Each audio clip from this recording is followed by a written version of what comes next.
Rajahmundry rural MLA Gorantla Buchaiah Chowdary 80వ పుట్టినరోజు వేడుకలు Cherukuri gardens లో ఘనంగా జరిగాయి. ఆయన మాట్లాడుతూ 7 సార్లు రాజమండ్రి సిటీ రూరల్ నుంచి ఎమ్మెల్యేగా ప్రజలు దీవించడం కోస్తా జిల్లాల్లో ఒక చరిత్ర అన్నారు. ఈ సందర్భంగా గోరంట్ల పలు సేవా కార్యక్రమాలు, రక్తదాన శిబిరం నిర్వహించి పేద కార్యకర్తలకు ఆర్థిక సాయం అందించారు. గోరంట్లకు రాజమండ్రి సిటీ రూరల్ నియోజకవర్గాల నుంచి వేలాదిగా తరలివచ్చిన ప్రజలు శుభాకాంక్షలు తెలిపారు. 60 మంది కార్యకర్తలు ఎవరు వాళ్ళకి 3 లక్షల రూపాయలు వాళ్ళు సహాయం చేస్తా ఉన్నాను. అదేవిధంగా ముఖ్యమంత్రి చెప్పులు కూడా పంపిణీ చేస్తున్నాం. ₹1 ఖర్చు లేకుండా వాళ్ళు ఆదుకోవడం, ఎవరైతే ఖచ్చితంగా పేదలో వాళ్ళు గమనించుకుంటూ ముందుకు సాగటం, ఊరు కల్పించడం లక్ష్యంగా కార్యకర్తల సంక్షేమ దృష్టిగా నేను పనిచేస్తూ ఉన్నాను. దానికోసం నన్ను ఎవరేమనుకున్నా నాకు అనవసరం.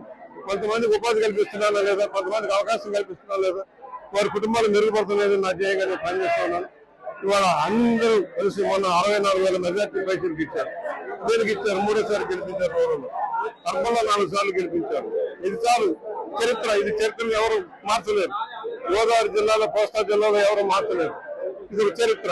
7 సార్లు ఎమ్మెల్యేగా ఎన్నికలు. పదవి ఏమిటనేది కాదు, ఎమ్మెల్యేగా ఉన్నారా, మంత్రిగా ఉన్నారా, ఏదైనా సభ్యుడిగా ఉన్నారా లేదని కాదు, ఉన్న దాంట్లో ఏ విధంగా సేవ చేయగలం అవగాహన, నగరం మీద, రాష్ట్రం మీద, జిల్లా మీద పూర్తి అవగాహన పడుతుంది. ముందుకు సాగుతున్నాం. దానికి అందరి సహకారం, కులాలకి మతాలకు అత్యత్వం లేదు.